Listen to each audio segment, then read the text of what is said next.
Hey, good evening, everyone. Welcome to the Monday, June 21st, Town of Monroe Board Meeting. If we could all rise for the Pledge of Allegiance.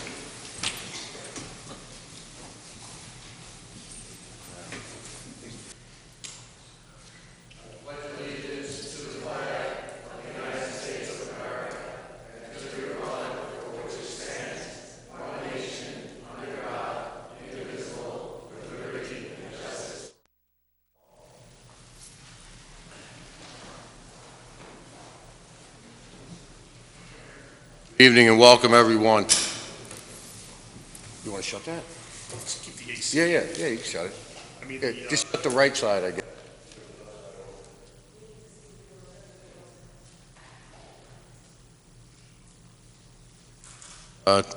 Thanks to everyone who's in attendance here tonight. I'd like to make a motion to open up the town board meeting for June 21st. Want to make the motion? Bingham to second. We got to leave that out there because the light affects the camera. it's a third world nation. The camera's here. Come on. That's what George said, so.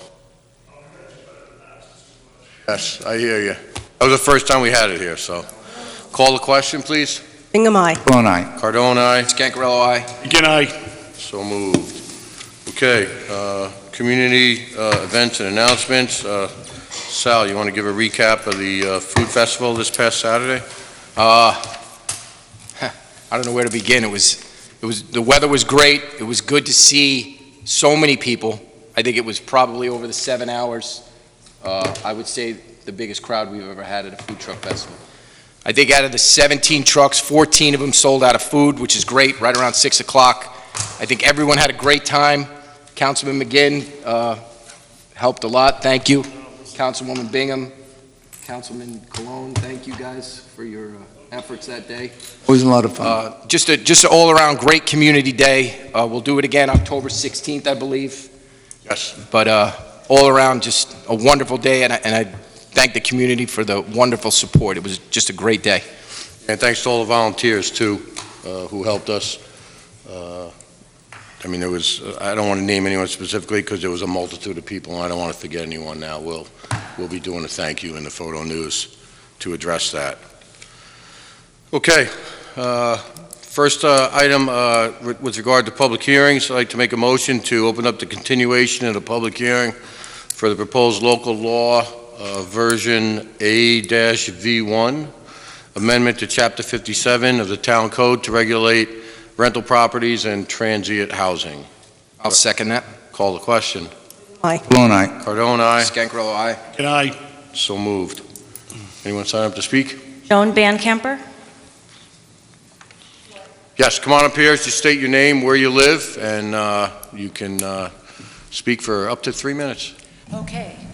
Hi. I've been in Monroe for 23 years, and I love Monroe. I love the lakes. I'm on 112 Cooper Street, and my property is for sale. My property value... Just state your name. I'm sorry. Joan Bancamper. Okay. And what I found is in the last 8-9 months, my property value is more valuable as temporary rental, Airbnb. And I've seen that. I've watched that. And like I said, I've been here 23 years, and even in the last 9 months, I also believe that it creates a revenue for Monroe. I think the town can use a revenue, and I think it does it.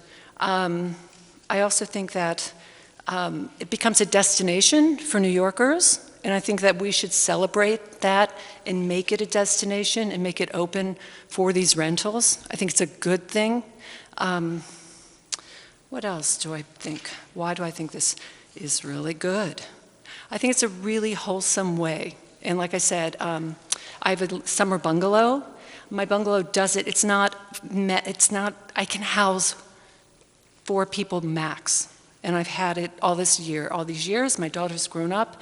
If it were a large house, it'd be a different story. But in the spirit of the bungalow colony, which Monroe had a lot of them, this short-term rental is in the spirit of the bungalow colony. And I think it's a celebration of the property of Walton Lake and a good thing for Monroe.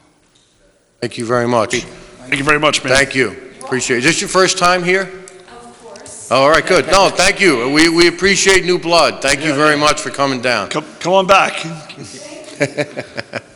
That's all I have signed up. Anyone else? Anyone else want to speak on it? Okay. So right now, I guess we're still in a holding pattern because there's a couple things we still, I guess, have to fine tune, I think, with Max.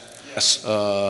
The draft presently is available on the town website, so anyone who has any interest in it, you're more than welcome to take a look at it. If you have any comments, more than happy to listen to your comments. I thank you, Joan, for showing up tonight. It was very positive, which is what we like. Very positive, and yeah, Monroe was you're right, that's how it started. It was a destination for people from the city and around the area that came for the bungalows and the lakes, and so you're right. There were big hotels, the whole, it was a destination. It would be great to see it become that again. It'd be good for the community and good for the long-term viability of the town, so. I would say that possibly this could be wrapped up in July, at our July meeting. I think we'd like to see that. Yeah. I'd like to see them, because there were a couple of things we wanted to add, possibly about like the sidewalk to the door. That I haven't seen. Max, send a copy. I haven't seen The it. last version I have is the last one that went to the whole board. I don't have anything different than that, which is, I think, is the same one that's on the website, so.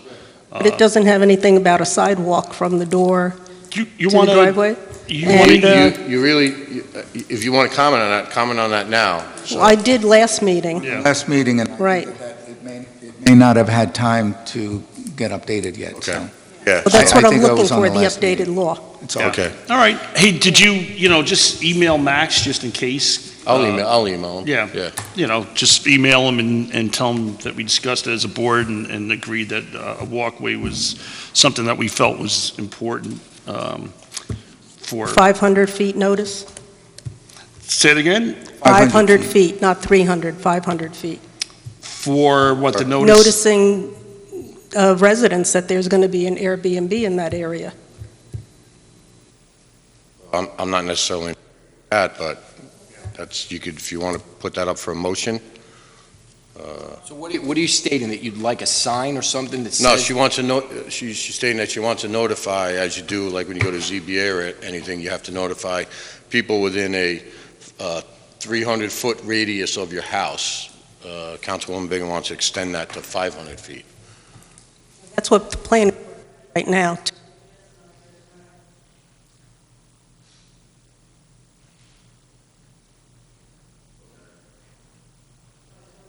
Can we take a vote for 500 feet? I'd like to make a motion that the law include a 500-foot notice. No, you're making that motion now? Right, because I guess the supervisor has different opinions. So we want to poll the board or have the board Yeah, vote that's just on my it. opinion. Don, I didn't- Well, I mean, 500 is fine? what we can do is, we're going to have another meeting on it, July? Yeah, July 7th, 12th. 12th. If the planning board has it, is that what you're saying, the planning I board has believe the that planning right now? board has 500 feet. So do you want to be consistent? I think it is 500 feet for ZBA notifications, change of zoning and things like this. I don't see this as being a change of zoning, but I think we could probably talk about this sidebar, unless you want to keep it up for motion. I don't care, but I'm just saying. Just so you know, I think that's in the draft currently that Max sent. 500. But it was 300 feet. All right, we'll do as a sidebar later. We have a chance to look it up.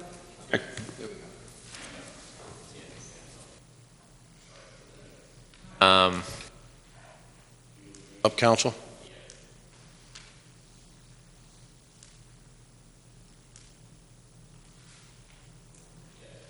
feet. You got it. Happy. Go.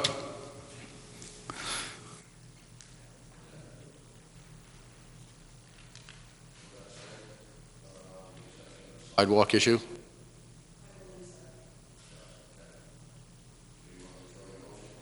Will withdraw my motion. Open, I'll make a motion to keep open the continuation of the public hearing for proposed local law A-V1, amendment to Chapter 57 of the Town Code to regulate transient housing and rental properties on July 12th at 7 p.m. or immediately thereafter. On a second. Call the question? Am I? All right. Cardone, aye. Ancarello, aye. Can I, So moved. Okay.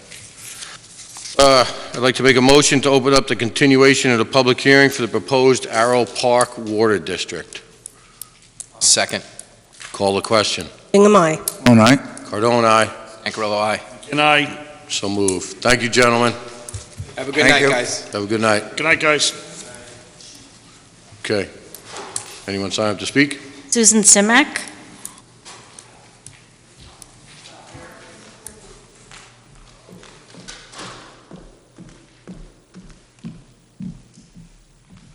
At the last State your name and where you live. Susan Zemak, 314 First Street, Okay. Monroe. At the last public hearing, you Can mentioned... you hold the microphone in a little closer? Okay. At the last public hearing, you mentioned that the grant would be $750,000 towards this project, but yet we had papers originally that showed it was going to be $1,066,000. I just, That's not the final? no, that's not defined. We haven't even applied or started the process for the grant. That will be done once the water district is accepted by the town.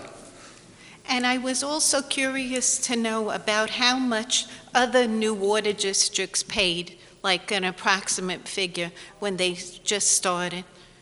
I mean, let's put it, when you say pay, for water or for improvements? No, for the whole package. Yeah, that varies a lot. I mean, Mary Very, could tell you what yeah. Water District 12 pays, because she's in Water District 12, and we're in the process right now of finalizing a pump house, which should be completed by the end of August, and then there's new water mains that'll be going in as well. So approximately how much did they tell you that you would be paying? About $3,000, and then we still haven't received any grant money yet from the state, but we've applied and we've been approved, but we have to finish the work first. So it's going to be less than the 3,000? Yes, but That's per year. per year. Yeah, yeah. But the other problem you have is that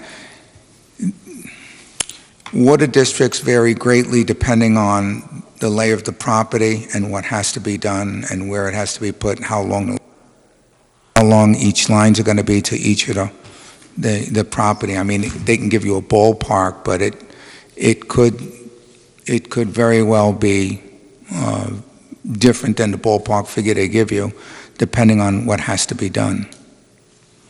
You're putting in lines, you're digging in ground, and Lord knows what happens then. So it could be way more than we would... I wouldn't say way more, but I mean, I wouldn't be surprised if you're still paying like 25 or 20% more, thereabout.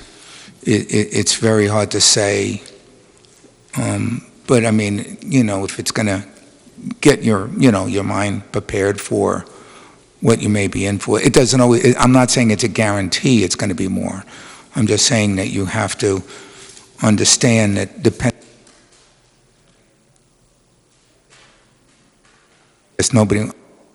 depending on the situation and how big it's going to be and how many houses, isn't that correct, Ms. Bingham?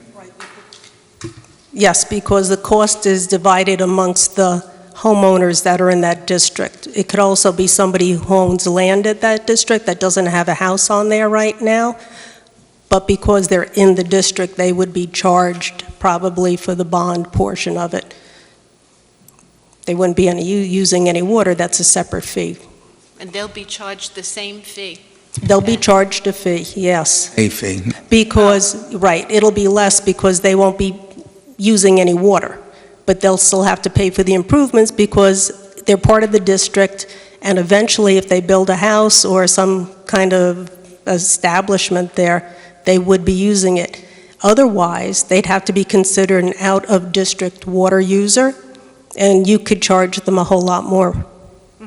Just to clarify that, so every person there who either has a vacant lot or a home Right. is going to be charged the exact same amount for the improvements.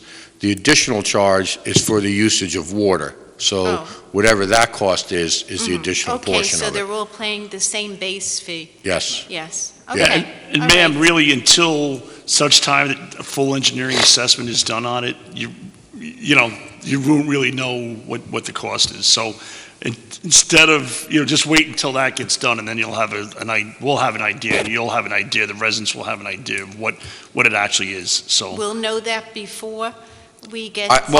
I will have numbers for you. Yeah. Those numbers will be an estimate, but you have an extremely comprehensive analysis of the improvements that need to be done. So, Okay, thank you. all right, thank you very Thank much. you. Thank you. John Leiter?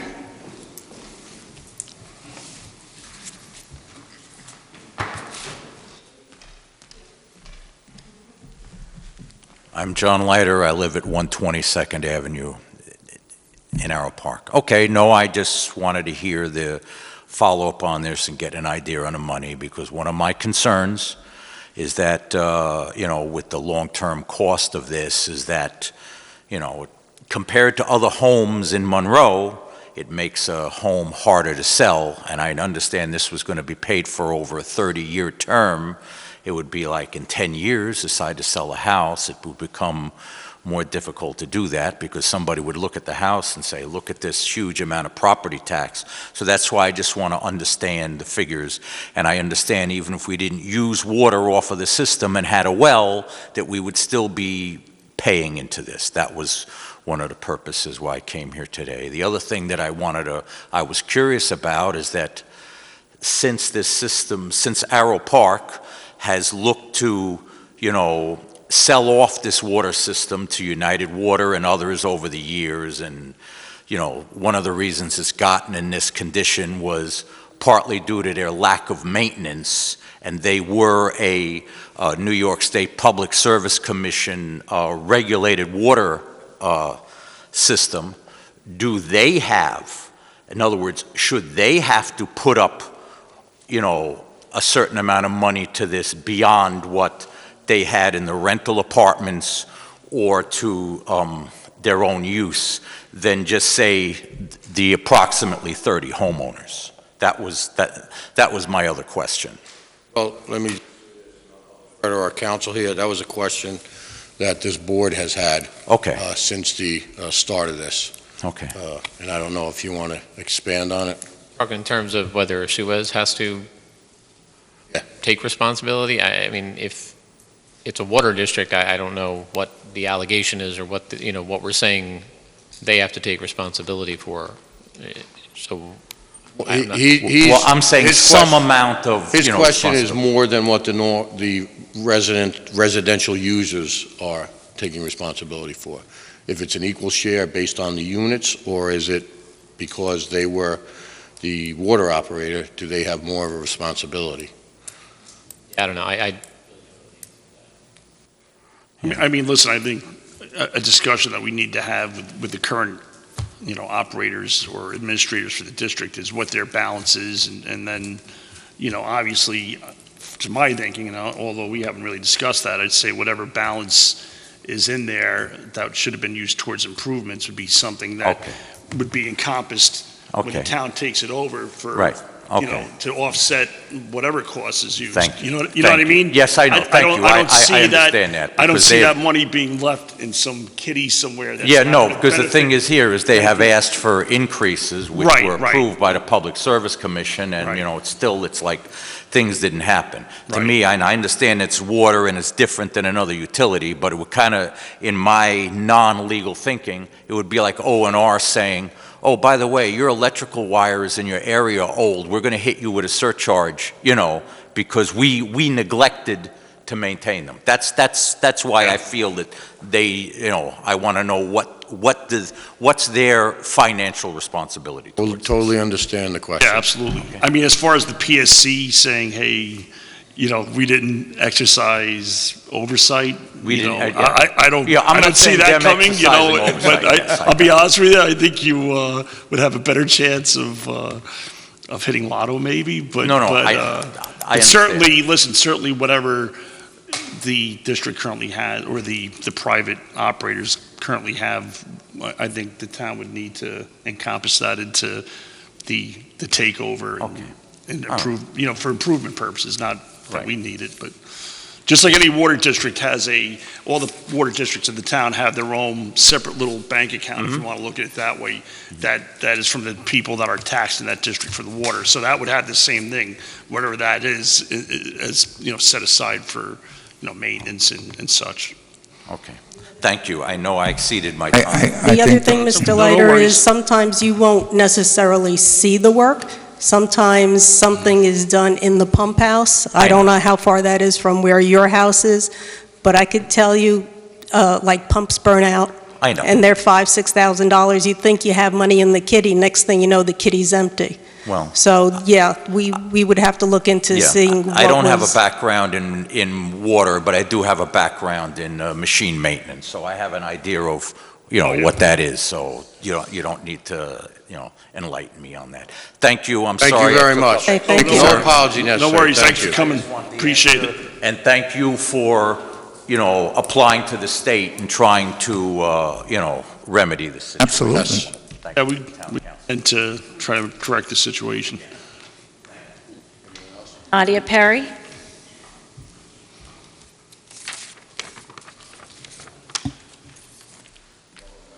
Hi there. Okay, I am Nadia Perry. I'm the treasurer of Arrow Park and also of the Arrow Park Water District. And I must say that in terms of the past administration, before I became involved, I think one of their goals was keeping the prices of water low. And so they never really applied for increases and never ran it professionally. The last increase that we did apply for, the Public Service Commission actually helped us create a reasonable structure so that at some point we would have money to take care of things. We had an escrow surcharge that we put aside every quarter, and it came in handy when Hurricane Isaias came along. Not 100%, but it did come along handy. And we have been trying to do the things that we need to, but the coffers always run dry. And so we are very happy that we were able to bring the petition to you and to ask you for your assistance and, to help us get to a point where the water can be provided to our customers properly at the right pressures and for a reasonable cost, as best it can be at this particular point. The other thing I wanted to mention was that, and of course it just escaped me, but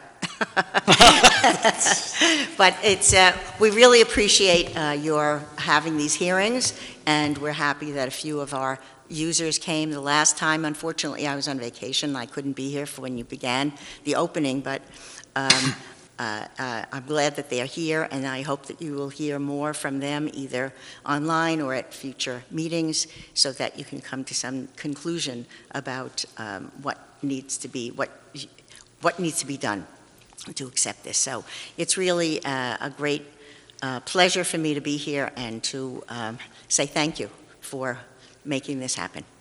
Okay. Thank you. Welcome, Appreciate ma'am. it, Nadia. Anyone Lined else? Anyone else want to speak? Nope, okay. I'll make a motion to, does anybody on the dais want to speak? No? I'll say, okay, I'll make a motion to keep open the continuation of the public hearing for the proposed Water Park Arrow District, Water District. We put a water park there? Wait a second. Arrow Park Water District. Wow. That was a topic of conversation at the food, I'll tell you, the Action Yeah. Park, yeah. On July Awesome. 12th at 7 PM or immediately thereafter. I'll second that motion. Call the question. Hingham, aye. Bone eye. Cardone, aye. Grillo, aye. McGinn, aye. Okay, so moved. Okay. Acceptance, you did get your minutes, so Mary had one question, which I think was addressed today? Yes. Okay. So I'll make a motion to accept the minutes of June 7th, 2021. On a second. Any other changes, alterations, adjustments, corrections? Call the question. Aye. All right. Cardone, aye. Ancarello, aye. Good night. Okay, so moved. Before I get to you, Mr. Lithgow, I just want to do the abstracts so we could get through those. So the general fund abstract, just bear with me a second. General fund abstract 21-10 containing checks 27144 through 27221 totaling $405,737.88. I'll make a motion to approve that. On a second. Any discussion? Call the question. Bingham, aye. All right. Cardone, aye. Ancarello, aye. Aye. Okay, so moved. Abstract of budgetary transfers. Town Board requests approval for abstract 21-02 regarding budget transfers, and the total amount of those transfers is $70,398.25, and you have a description of all the transfers associated with those in front of you. $70,398.25. Right. What did I say? Oh, sorry. My apologies. A little inflationary. So Coming. I'll make that motion. Second. Call the question. All right. Cardone, aye. Ancarello, aye. Good night. Okay, so moved. All right. Mr. Lithgow, and Come on down. whichever corporation is here, because I apologize for putting RD on there, and I just want to give a little background to the board on this. So, which corporation am I referencing here? Well, there's actually a couple. There's RD Management, which is the owner and developer of the property. Right. There is, what's your? I'm RD Management, so BJ's Wholesale. BJ's Wholesale is here as well. Okay. Representatives. And then we Thanks. have a separate corporation which will be responsible for maintenance of what we're talking about. So, I sat down with RD Management, with council, about a week and a half ago. We had discussions because Mr. Lithgow had called and wanted to add the possibility of putting a gas station in the area of BJ's. It's BJ's, it'd be BJ's gas station, and it would also include in the future the possibility of another fast food or another space, associated there. The area that they would like to do this on is the area where the present 9/11 memorial is, from when the development was in the infancy stages. I went over to the 9/11 memorial with what I thought would be the best representation that this town had, and that was the chairman of the fire district. We went over there. I had asked a number of people if they even knew about it. All they knew was that there was a flag there. They did not realize it was a memorial. You have some photos in front of you of it.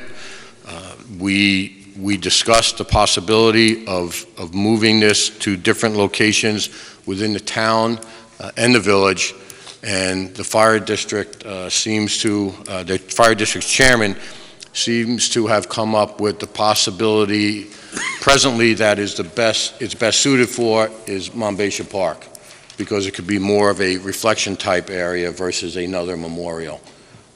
What are there are 7 stones that were taken from the Taconic Parkway construction that was there. They're blocks of stone.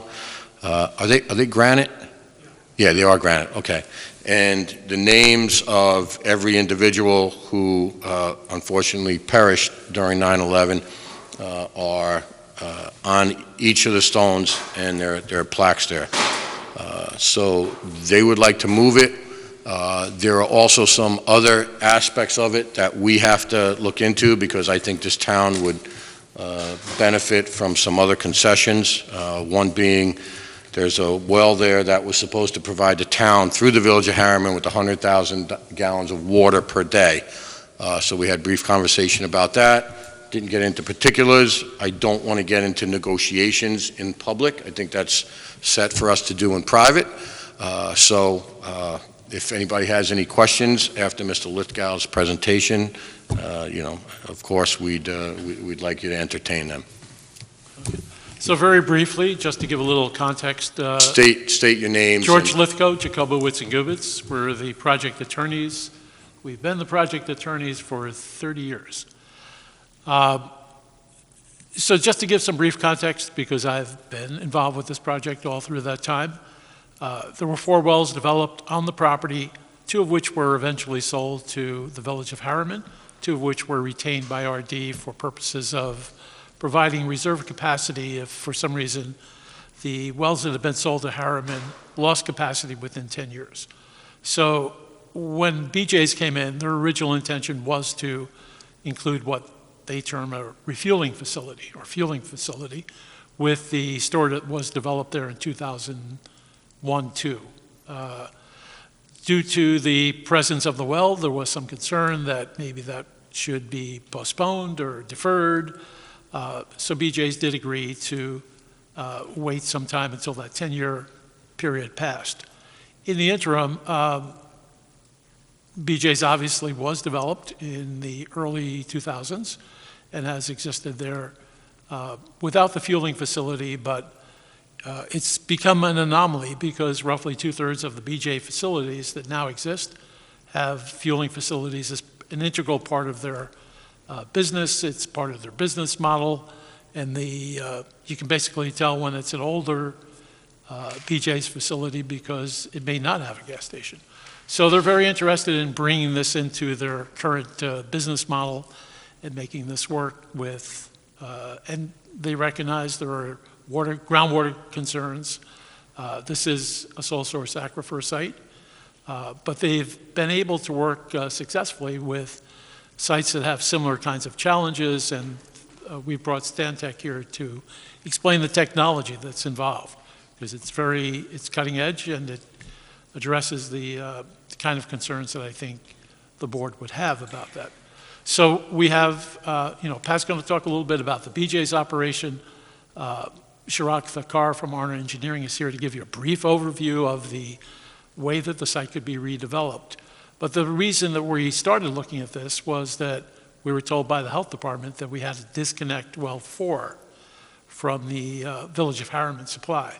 Actually, the village was told, and they passed along that request to us. So when we looked at disconnecting it, we would be removing the well house, decommissioning the well, and regrading the site to its original contours. When you look at it from that perspective, it does provide a development opportunity. It provides a rateable, it provides something that could be integrated with part of BJ's as to replace that facility originally contemplated. And obviously, when we were looking at that, we looked at the 9/11 memorial, and frankly, I remember when Sandy Leonard was involved with planning that, and there was an opening in 2012, and I was looking for any indication that's been used since then for any 9/11 commemoration, and I did not find that. What I found is that there is a spot in the village which is being used. So it makes sense, I think, to consolidate, coordinate, and try to make that site work for some productive purpose. And that's basically how we got here, and Pat's not going to... Good evening, Mr. Supervisor, members of the board. My name is Pat Smith. I'm with RD Management. We're at 810 7th Avenue in New York City. And part of the other thing that prompted us here today is the BJ's lease is coming due. So rather than wait for them to tell us what they wanted to do, we tried to be a little more proactive. We reached out to them to see if we could get them to extend, not just for 5 years, but for 10 years, which they agreed to do, provided they get the gas station for the reasons that George mentioned. They don't open clubs now without gas stations, as you saw what happened up in in Newburgh.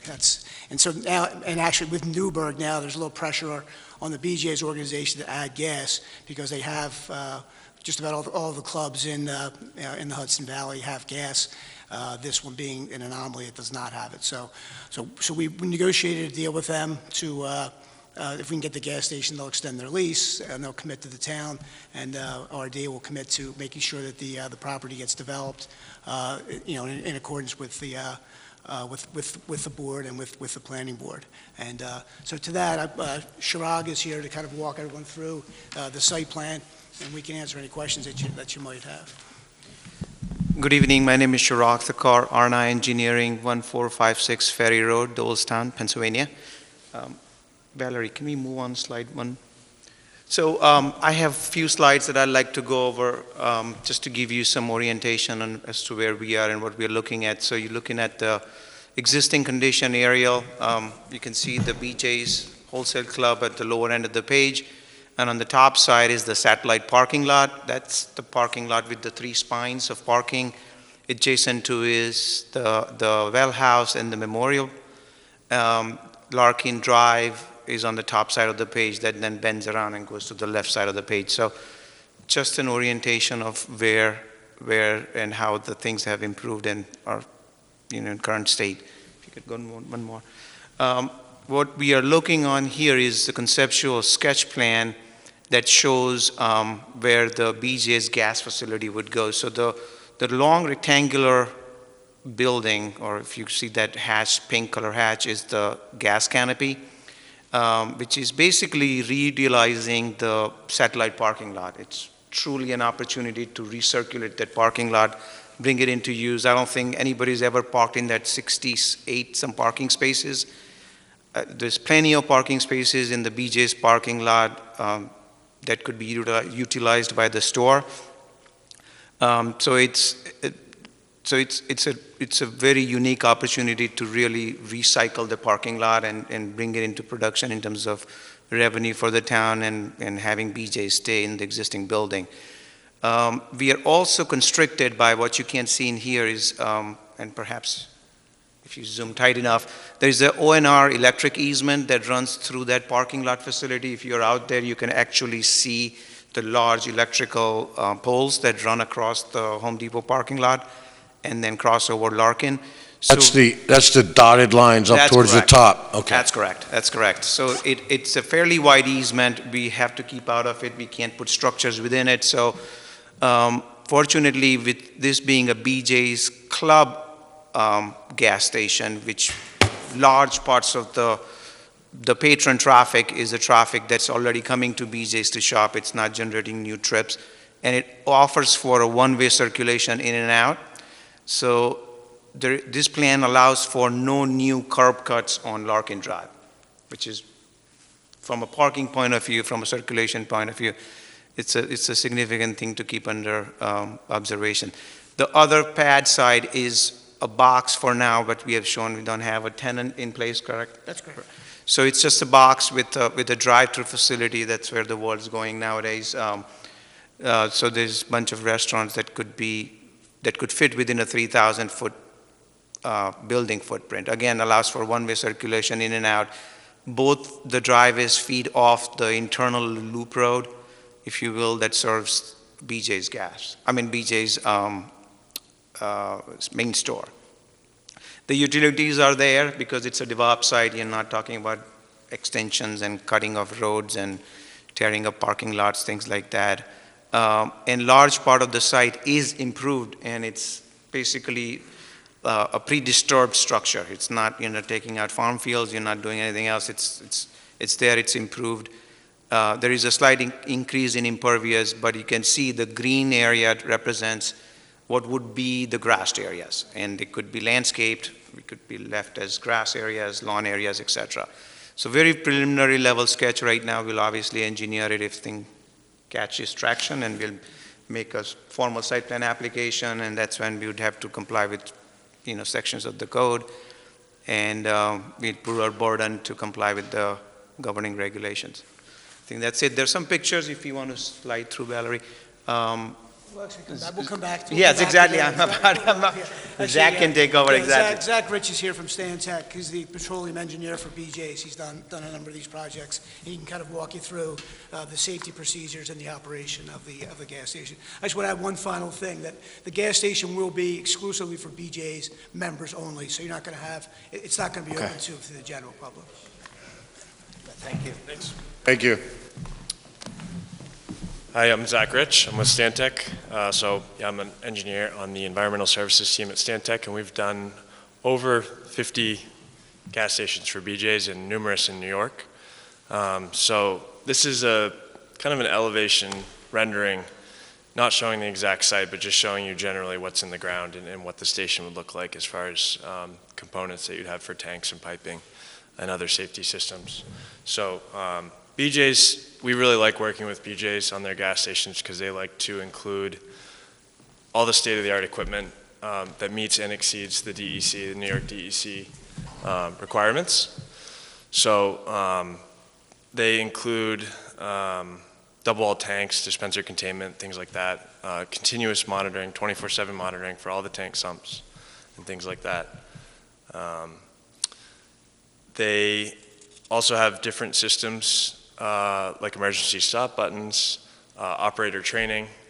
Our group at Stantec actually wrote the New York DEC training manual for the operators, and all the operators are required to be trained. So they do daily inspections to check all the systems, to make sure everything looks up to par each day.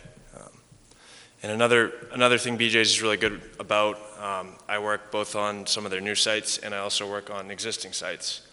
And they have been really good about upgrading sites. So if they have a site that's 5 or 10 years old, they will upgrade it and replace equipment that needs to be replaced. They don't like to wait until it's problematic.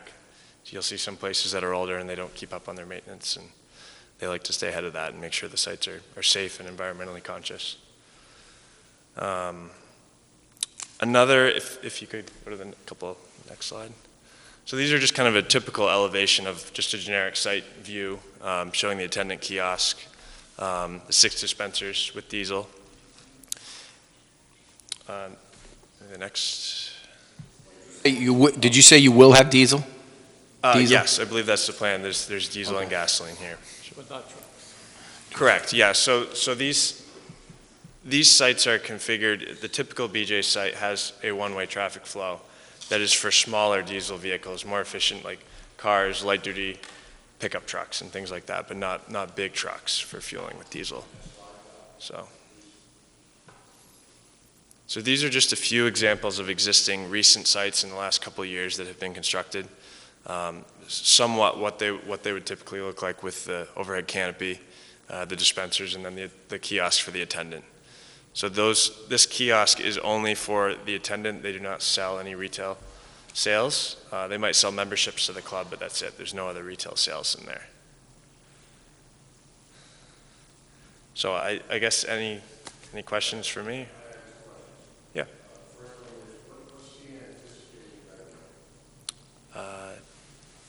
So I would defer to. Anticipated revenue that would be generated from the gas station. I'm not sure.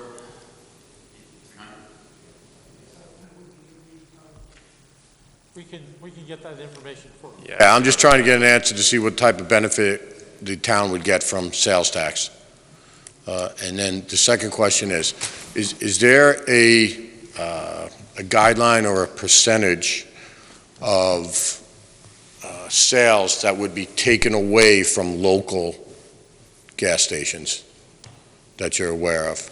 Because obviously there's users that are in the town of Monroe that use local gas stations. I'm just trying to get a feel if there's a percentage there.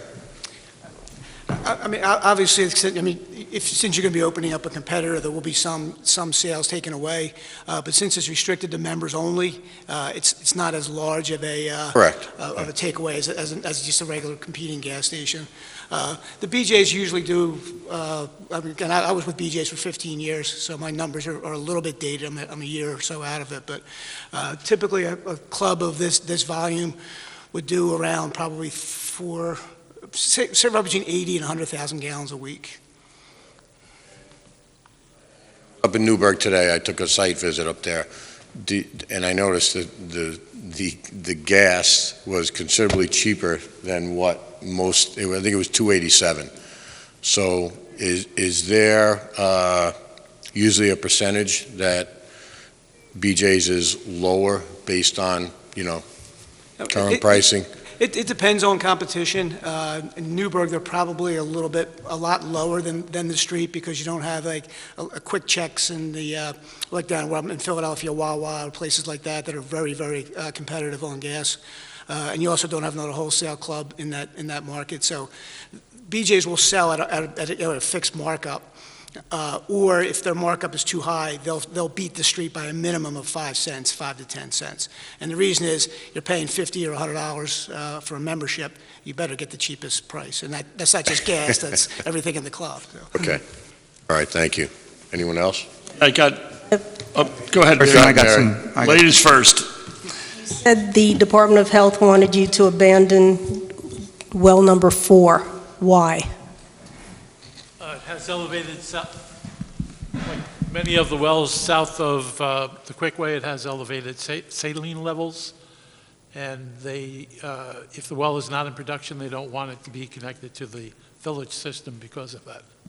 Speaking to The health department basically wants to have us disconnected from the village system because it's not being utilized for the purpose, and it probably would require treatment at the levels that they've been monitoring.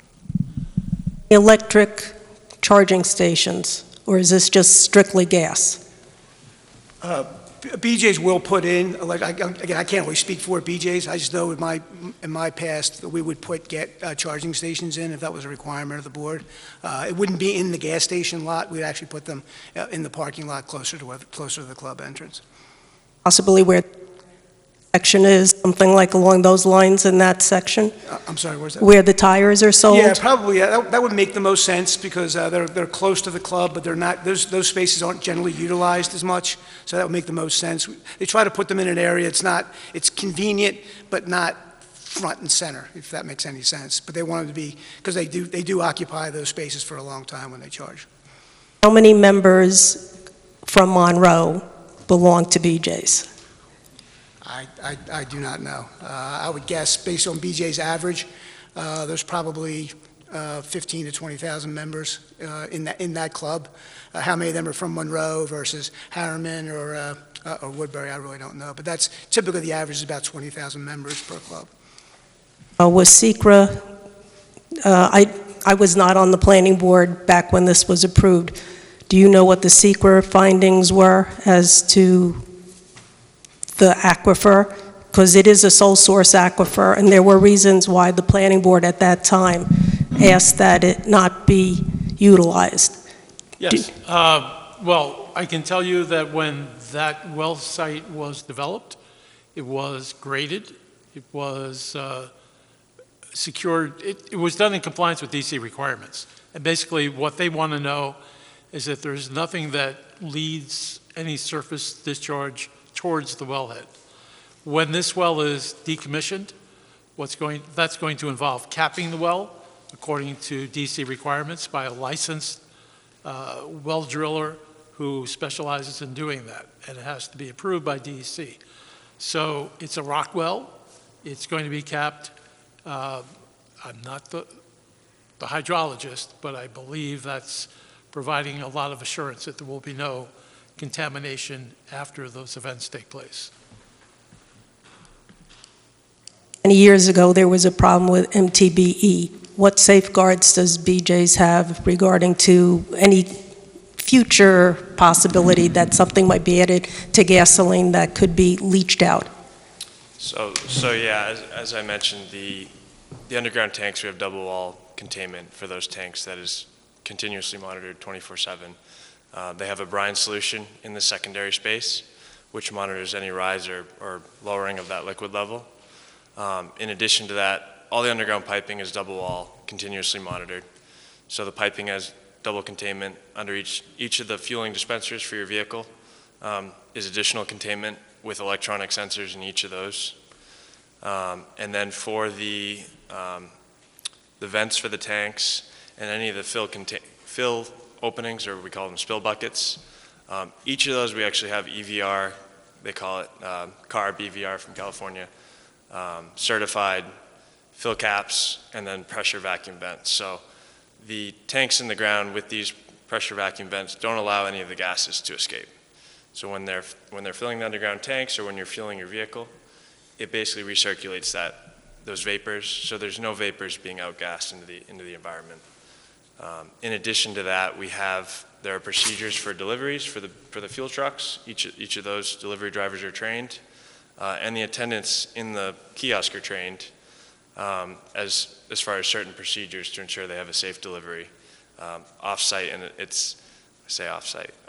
away from customers. So they have a dedicated delivery lane. You'll go to some gas stations and you'll see a truck pull up right in the middle of everybody who's driving around them.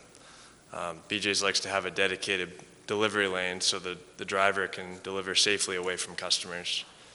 And then in addition to that, in the fueling area for customers, we have the fueling concrete apron with additional grooves in the pavement. So if somebody did something and they didn't fuel up properly, they have some extra containment there as well that the attendant would be trained in to do for a small cleanup, if you had to do a small cleanup there. So there's quite a few measures, and on top of that, they have dripless nozzles. There's a few things that are above and beyond what the DEC requires that BJ's likes to. It seems like every 6 months or every year we kind of add or upgrade to the latest and greatest, even if it's not necessarily required by the local authority. So, Questions I have. yeah, I have a couple of quick things. As far as it being members only, that's a great thing. I belong to Costco down in Rockland. I'll try to hit that one. It's always packed with people because it's open to the general public, which kind of defeats being a member of a club where it's supposed to be exclusive. So that's great to hear, and I hope it stays that way and you don't bow to any pressure from the state or anybody else to make it publicly available, which I believe is what Costco did. So No, BJ's, I mean, they have some stations that are considered off-site, where they're maybe a mile away from the club, and that will be open to the public as well. But that's serving a different function. That's more to try and expand the market area for BJ's. When the gas station is on-site, it is strictly members only, for part of the reasons that you're mentioning. We want it to be a convenience for our members, and if the general public is using it, now our members are not. Benefit of membership. It defeats the purpose, exactly. Right, Yeah. absolutely. Yeah, and listen, obviously, that parking pad I don't think I've ever seen any cars at it, even during, Black Friday or holidays or whatever. So that being used, I don't think, I certainly don't have an issue with it, and I guess we'll talk with the rest of the board. How it might affect independently owned, gas stations in the area. We do have Cumberland Farms and Quick Check, which are obviously large corporations. I don't know if we have any independently owned ones left in the area. The mobile on 17M. Both of them. Both of them. Mobiles, yeah. So other than those are the other two. But I guess that's a market question more than us.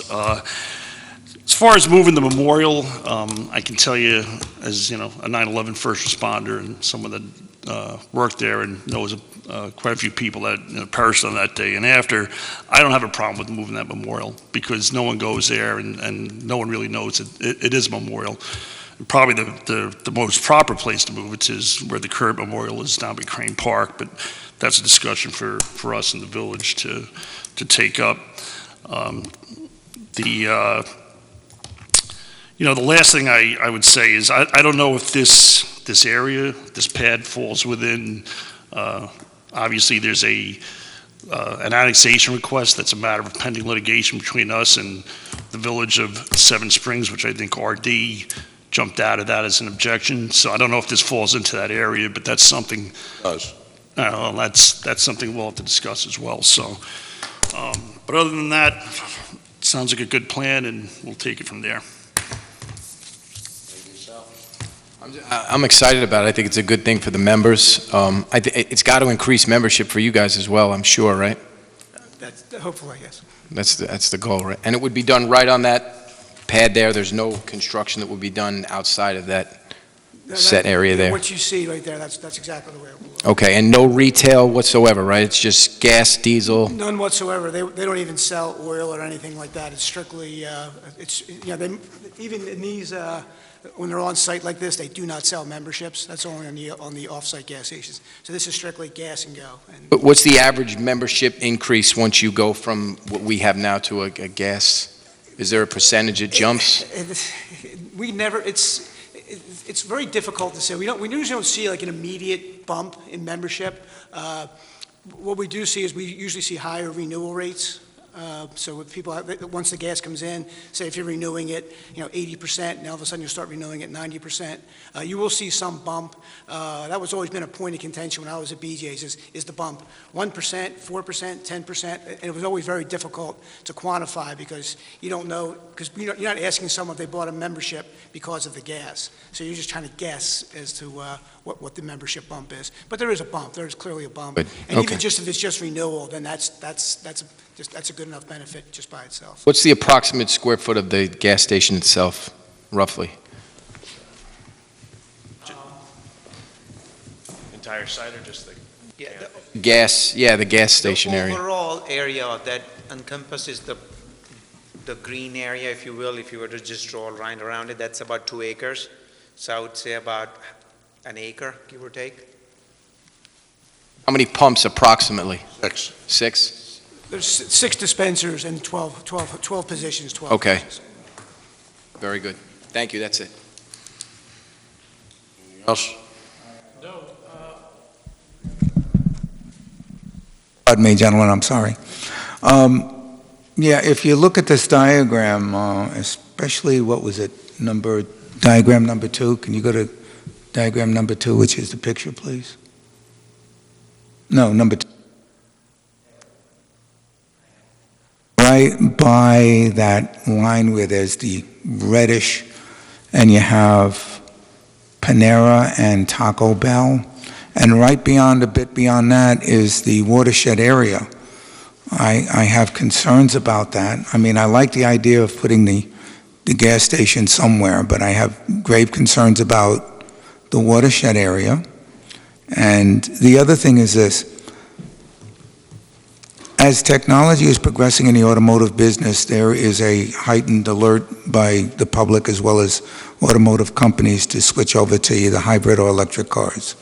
That's going to be phasing in over a period of time, not tomorrow, not in 5 years, probably in the next 20 years, 25 years plus. A large percentage of the vehicles that are now on units in operation will be electrified one way or the other, if not fully electrified. Volkswagen's going fully electric. I believe there's a few other companies that are going fully electric. That being said,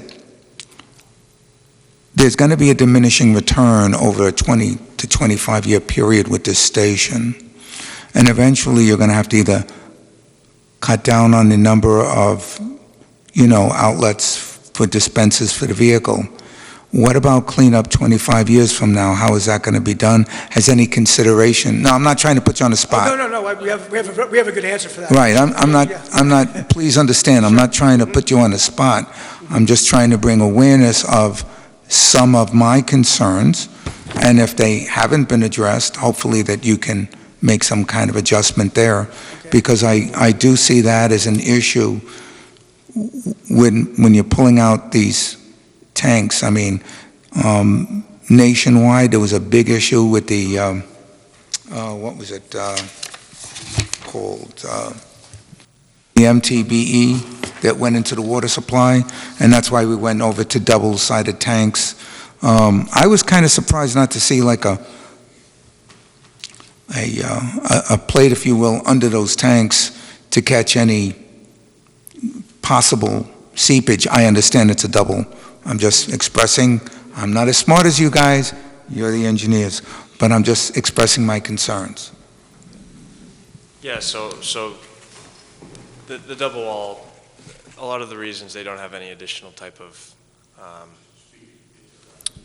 any extra containment or anything else to contain liquid is because of water. So you want the water to kind of sheet flow away from the tank so you don't have any water intrusion issues where you want to dry tank sump where all the piping is, so you can monitor if there is any issue in there. So that's kind of the theory behind that process. As far as decommissioning, we have done quite a few different sites, and I know of at least one in New York for BJ's. So if there is a time when they decide there is a need to remove this station, there are very strict guidelines from the DEC and the EPA about removing tanks, and there's a safe way to do that. So they'll basically purge the piping out, clean it. Same with the tanks before any of that's removed. So they wouldn't just dig everything up and create a mess. And I think we've spoken. Well, I'm not saying you gentlemen would make a mess intentional. That's not my thought. Yeah. Companies come and go. At one time, since the 1900s, there's been over 650 car companies in the United States alone. Yeah. Name brands that have come and gone. Hopefully, I'm hoping that BJ stays in because I'm a member as well. Yeah. But be that as it may, I mean, it's a very turbulent thing, the marketplace nowadays. And so that becomes a concern of mine. If something has to be done or BJ's get sold, we may not have such like-minded folks as you running the ship. And that becomes a concern. So if those things are in place, and I know it's impossible to say of all possibilities, because you can never make anything stupid-proof, but, we as a concerned citizen, I'm trying to look out for the next 20-plus years, especially of how cars are going to get electrified, how this may have to be decommissioned. Right. So there's going to be funds that are going to be set aside, I guess? Yeah, as I understand that, yeah. So if the scenario you talk about where BJ's does go away, and the gas station goes away, and BJ's is not there to remove it, then RD, as the landowner, will then be responsible to remove it. We don't anticipate that happening. We're confident that BJ's will be around, that even if BJ's decides at whatever, 10 years from now, they don't want to be in the gas station business anymore, they will remove that gas station. Because the liability for BJ's, if they do it wrong, is so high that and again, when I was there, that was always a very big thing. Even just replacing the tanks, the care that went into that was pretty. Right, again, impressive. I'm not trying to be argumentative. I'm looking forward to seeing positive aspects into the community. And you're probably going to get a big bump up because a lot of people up from the metropolitan area comes up here to shop. So you'll probably have a sizable amount of people up from the city and from White Plains coming up here to shop. I've seen them all the time. So, I'm just trying to put my thoughts out there that may be nagging out there in the public view. And that's about it. I mean, it's a concern that BJ shares, and it's also a concern that RD shares. So it's a very legitimate question. Okay. Thank you, gentlemen. Further. Anything else you want to add? Just that from the sound of the discussion tonight, it seems like it's worthwhile moving forward with a proposal to make it fit the zoning and see what we can put in place to move Yeah, towards the I mean, I would say so, unless anybody has any direct objectives this evening. I agree. Would BJ's assist in removing the existing park and relocating it? Yes, they're doing, They that's totally up, and there's some other concessions that will be, Okay. in place as well. Okay. Well, All right. thank you very much. Thank you very much. Thank you, gentlemen, for your time. Great Thank you. presentation. Let's get a Chick-fil-A up there, too. Well, right. We already talked about that. We think alike on that. Yeah. Chick-fil-A would draw some crowd, boy. There's none in New York. Yeah. All right. Next item, under new business, 9.1, the pollinator protection. Mary? Hey, as we all know, our food crops definitely need pollinators to produce fruit and grains and all the lovely foods that we eat. And actually, back in June of 2019, the governor had said the New York State executed a proclamation regarding pollinator protection, and there's a specific week, Pollinator Week, which started today. It varies from year to year, but it actually starts today, and it goes from June 21 to June 27. So I am hoping the board will approve a resolution where we protect our pollinators. And it's simply by doing simple things, by watching what kind of insecticides are used that are neonicotinoids, which are very harmful to the pollinators. And sorry if I mispronounced that, but it's a lot of letters in a big word. And they've caused the death of honeybees, butterflies, moths. Also, it can affect birds as well. And we have to remember bats are also pollinators. So there are more things than just bees that are involved in this pollinators, and I'm hoping, as I said, that the board would approve the resolution to protect our pollinators and to encourage our residents. And I think there's one member in the audience now who has a very beautiful garden where she really enjoys the butterflies that come to them. So I'll make a motion that we accept the resolution for the pollinator protection. Mary, did you want to read the now therefore? Okay, section, sure. please? Now Thank you. therefore be resolved that Section 1, all whereas clauses are hereby incorporated by references thoughts set forth in full herein. Section 2, the town board hereby declares the town of Monroe a pollinator-friendly community. Town encourages the adoption of policies and practices that support and encourage pollinator health and by minimizing the use of insecticides. Section 3, the town of Monroe will set as an example by adopting the pollinator-friendly practices below and encourage property owners, residents, town departments, business owners, and land trusts to adopt pollinator-friendly practices, including A, planting more pollinator-supportive forage on their property, emphasizing the native plant species and adopting organizing or chemical-free lawn and landscaping practices, and B, avoiding the planting of flowering plants that are treated with systemic insecticides and avoid the use of seed coated with systemic, there's that word again, neonicotinoids, and C, avoiding the use of insecticides, including systemic insecticides on their property, and D, reducing the mowing schedule to no more than once a week and once every 2 weeks where practicable. And Section 4, the town supervisor and any other officer or employees as directed by the town supervisor shall take any and all necessary actions to carry out the provisions of this resolution. And Section 5, this resolution shall be effective immediately. Second? I'll second it. Call the question? Hingham, aye. Cardone, aye. McGinn, aye. Okay, so moved. Thank you. Thank you. Okay. Thank you, Mary. Thanks, Mary. Item 9.2, Town of Monroe Landfill Post-Closure Monitoring Program. We need a resolution authorizing the supervisor to sign the proposal submitted by Sterling Environmental to conduct the annual Town of Monroe Landfill Post-Closure Monitoring Program. Allow me to make that motion. I'll second. Call the total, while you got a second, the total estimated cost is $9,990.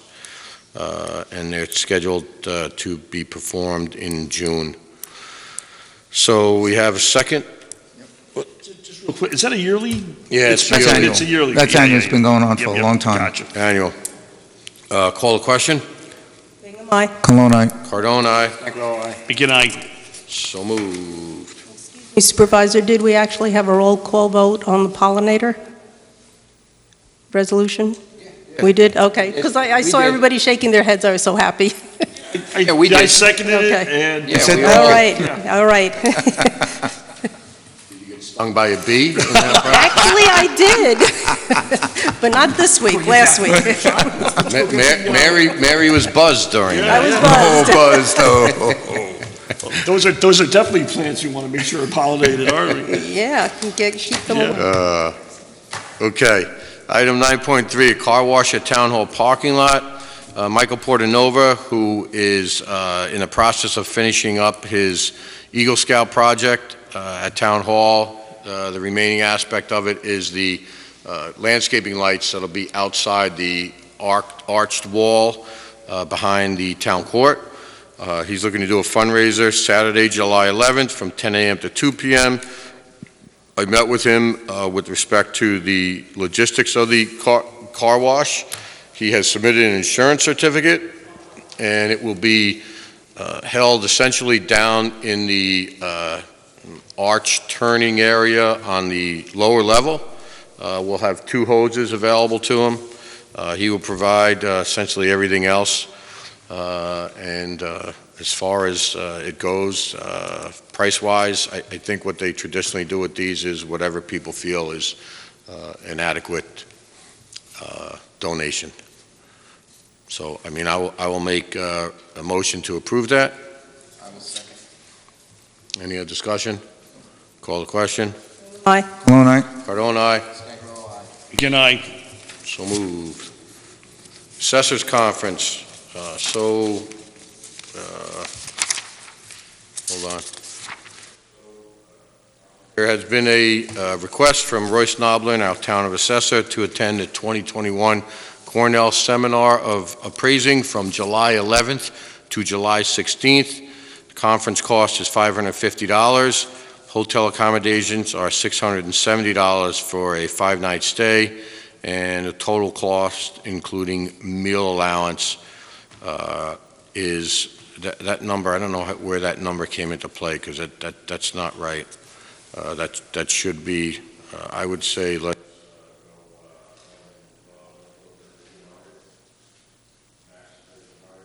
add those conference costs and the hotel accommodations.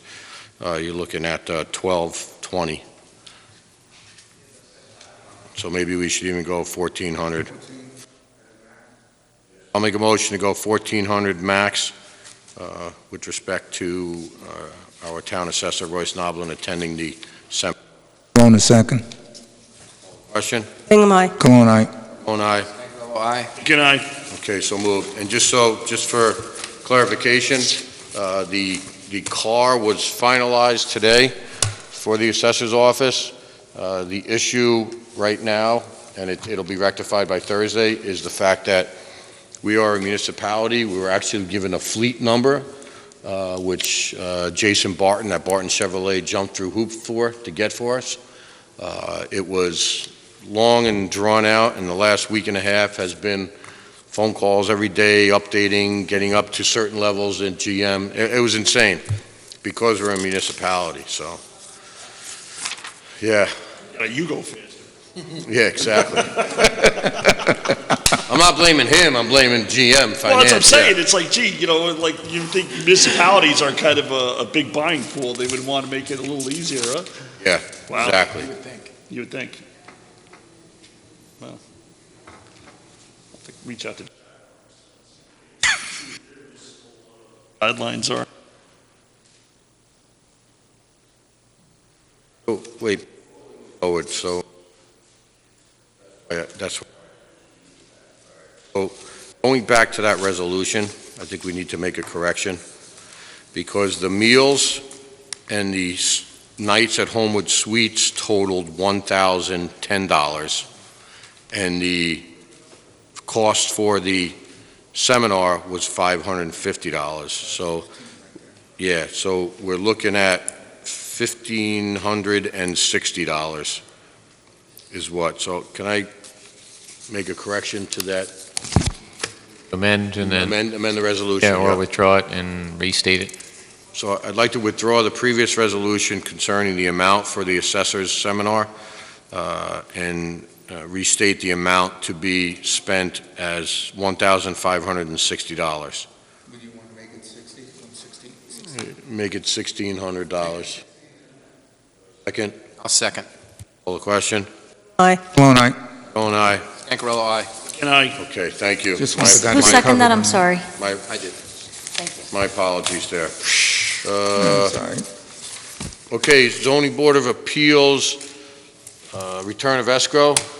Resident Brad Helm is requesting the return of a balance of his escrow account as he has pulled his application. That was before the ZBA for a variance. That amount is $2,300.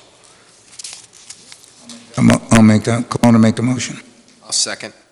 Okay, just so everyone knows, everything associated with the attorney fees and fees for the ZBA, which had been in place up until this point, have been satisfied, and there's a zero balance remaining. So call the question. Bingham, aye. All right. Cardone, aye. Cancarello, aye. Can I? Okay, so moved. Okay, old business, hourly rate regarding the dial-a-bus, part-time drivers. So, corrected resolution, which we will amend from the previous meeting, is to reflect the current hourly rate of $23.28 for dial-a-bus part-time bus drivers Luis Melendez and Ernst Iristel, who recently returned to work after furlough. So I'll make that motion. Bingham to second. Call the question. Bingham, aye. All right. Cardone, aye. Cancarello, aye. Can I? Okay.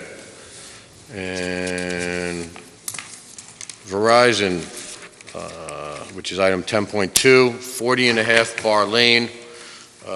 We need to set the bond amount regarding the 40.5 Bar Lane equipment removal plan by Verizon Wireless Telecommunications. We received a letter today from our engineer. Their estimation was $28,637.50. So I would make a recommendation that we base the bond on that amount and just round it off to $30,000 for the performance and restoration bond necessary for the project. That motion? I'll second. Call the question? All right. Cardone, aye. Cancarello, aye. Can I? Okay. All right, two other items that came before me. The first is George had explained to me that there's some surplus equipment with regard to sound system. He has a One Shure MX418 DC microphone that he'd like to sell for $100, and he has one Behringer 8-channel mixer, which he'd like to sell for $100. Second. You'll second that? George? Did you just want to discuss the particulars about this real quick? Yes, this is the Pop Warner Football League is looking for some equipment to broadcast their games at Smithsville Park. And I thought this would be a perfect opportunity for us to unload stuff that we don't use, and that's frankly is probably at least 10 years old. And they can use it, and it's still good stuff, good equipment.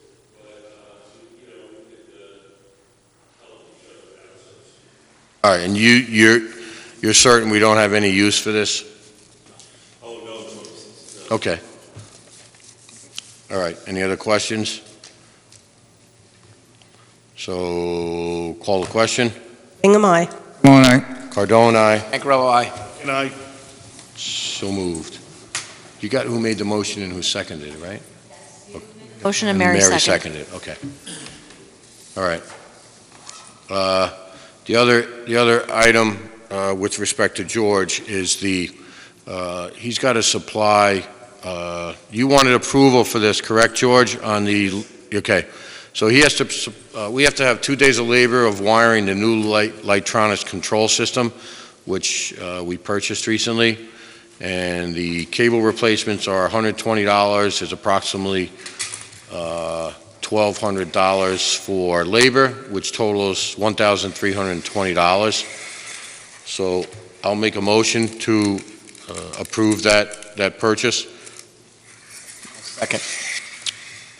Any discussion? Call a question. Aye. All right. Cardone, aye. Cancarello, aye. Can I? So moved. And the final item on here is a resolution referring to the CCR application to the Town Planning Board. So this is concerning the Palatine Sisters property. Essentially everything, I'm going to defer to you, counsel, because I know you had a little conversation today with the engineer. Yeah, so this is just a resolution to refer the application to the planning board, and we're going to consent to them being the lead agency for secret purposes. They've already submitted the master development plan and the initial secret docs, and so now this is just a referral under your local law. Well, the resolution would be it resolved, Section 1, all whereas clauses are hereby incorporated by reference as those set forth in full here within. Section 2, pursuant to Town Code Section 57-94B5, the Town Board hereby refers the MDP, Master Development Plan application, to the Town Planning Board for a recommendation and report to the Town Board. Section 3, the Town Board hereby expresses its consent that the Planning Board act as lead agency for this application pursuant to SECRA. Section 4, the Town Supervisor and any official, employee, or consultant as directed by the Town Supervisor are hereby authorized to take any and all necessary actions to carry out the provisions of this resolution. And Section 5, the resolution shall be effective immediately. I will make that motion. Do I have a second? I'll second. Seconded by Councilman Scancarello. Any discussion? So the board knows this is a 60-day period, then the planning board gives you a report back with their recommendation on the CCR. Old question? All right. Cardone, aye. Scancarello, aye. Aye. So moved. Okay, public comment. Lorraine Loning.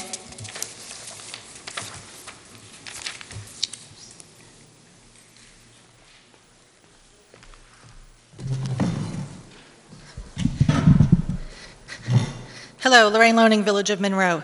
I have two things this evening. About 3.5 weeks ago, I sent an email to the building code enforcer, and I copied Councilwoman Bingham about an issue at the Home Depot parking lot where the shrubberies are so overgrown that leaving that parking lot is quite dangerous. You cannot see, there's no line of sight to see traffic coming. You pretty much have to pull out all the way, and by then you could get creamed. So I sent an email to Ben asking him if he could call up the management firm and have them remedy this. This came up a couple of years ago, and at that time they had business before the planning board, and the planning board leveraged that business to get them to tend to those shrubberies that were overgrown. I spoke to someone who's on the planning board currently. They don't have business there now, so I went to Ben to see if he could do anything. On June 4, I received an email from him saying that he's been working with the management company all week trying to get this tackled. I was there today, and it hasn't been. So I don't know if there's someone else who can light a fire or get this going, because it is a safety issue. And if you don't believe me, you can take a ride there yourself. So Since you contacted Councilwoman Bingham, I'll defer to her to get on. okay, I mean, Reach out to Ben again Thank you. and see if I can ask him what the delay is. okay, cool, thank you. It's too bad RD Management was here tonight. We should have just told them to do it. Had I known, I would have told them, hey, Yeah. there's no shortage of hedge trimmers in Home Depot, I'm sure. Yeah. I mean, it's funny, this came up a couple of years ago, like I was saying, and Yeah, I remember their that. remedy was to like, I noticed a few, but at least I could Really, see. in a few places around, they have cut the shrubs down, because you're right, when you have to almost pull out and Yeah. hope no one T-bones you on the way out, so Right, yeah. so that should be remedied. The second thing I want to talk about, I'm here because it's National Pollinator Week. It begins today. Mary sort of touched on it. And in that spirit, I want to talk a little bit about that. According to pollinator.org, somewhere between 75 and 90% of all flowering plants on Earth need help with pollinations. They need pollinators. Pollinators provide services to over 180,000 different plant species and more than 1,200 crops. According to the U.S. Department of Agriculture, scientists estimate that 1 out of every 3 bites of food we eat exists because of animal pollinators like bees, butterflies, and moths. birds and bats, and beetles and other insects. Some of these pollinators are particular about the plants that they use for nectar and the plants they use for hosting their eggs. For example, monarch butterflies will only lay eggs on milkweed plants, the food that their caterpillars eat, nothing else. No milkweed, no monarch butterflies. Therefore, it is important to try to plant native host species as often as we can. In addition to helping the native insect and mammal populations, planting native host species will help manage resources as well. Native plants require less watering since they are accustomed to the typical rainfall in the area than invasive decorative species that are not native. These insects, besides being necessary for pollination, also serve as food for birds in our area. Many birds feed their nestlings insects. One of the greatest incongruities I see is people who put out bird feeders yet spray their lawns for insects. Those sprays do not just kill mosquitoes, they kill all invertebrates. They kill bird food. As an individual, you can help plant native and host species. I have a rather extensive native and host plants garden, and it is remarkable that the amount of wildlife in my yard is, it's like I said, it's awe-inspiring. There's always butterflies, birds, bees, everything. I never water, except when I'm establishing newly planted specimens. I never use herbicides or pesticides. I have birdhouses all over my property, and most of them have families of birds in them. My property is teeming with wildlife. My family routinely sits on our deck, and even though we don't spray for insects, we are never bothered by them. Our little bird families are all the insect control that we need. I'm asking the town to consider planting native pollinator gardens on any town property that is otherwise sitting idle. Many municipalities are doing these types of plantings around solar panel installations. I'm requesting that whenever there is an Eagle Scout project that involves plantings, that native plants are considered first. I would like the town to not spray for insects, and I would like the town to not use leaf blowers, as the leaf blowers, in the course of their use, are damaging to eggs that are laid on plants, as well as chrysalis, and just insect young. I'm asking the town to consider local laws that will benefit local pollinators. Together we can make a difference. Thank you. Thank you. Good. Anyone else?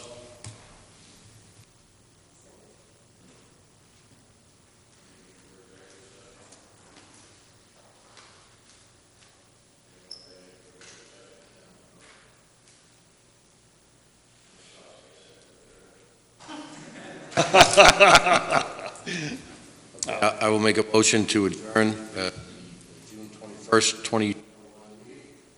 I will second. Question? All right. Bone aye. Ankrolo, aye. Again, So moved. Thank you. Thank you, everyone who attended.